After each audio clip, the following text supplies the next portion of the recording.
Patay ang isang negosyante matapos barilin sa harap mismo ng kanyang anak sa Orion, Bataan.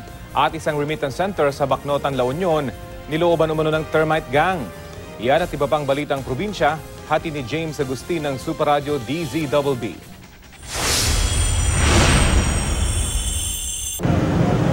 Umatake na naman ng tinaguri ang termite gang.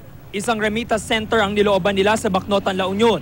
Mula sa kanal, nagukay ng tunnel ang mga kawatan hanggang sa naturang remittance center. Nakuha ng mga otoridad ang hydraulic jack, LPG tank at CO2 tank na posible umanong ginamit ang mga sospek sa pagbubutas. Wala namang natangay ang mga magnanakaw dahil nabigo silang buksan ng vault kung saan nakatago ang mga pera. Patay ang isang negosyante sa Orion, Bataan matapos pagbabaril ng di pa nakikilalang salarin. Kinilala ang biktima na si Romulo Roquiro. Ayon sa anak ni Roquiro, nakikipag-inuman lang siya sa kanyang ama sa kanilang garahe.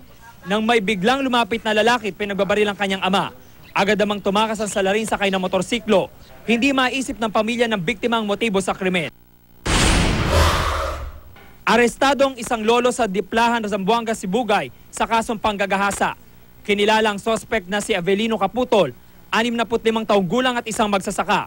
Base sa investigasyon, napadaan sa maisa ng sospek ang 20 anyos na babaeng biktima nang makita umano siya ng sospek at ginawa ang panghahalay.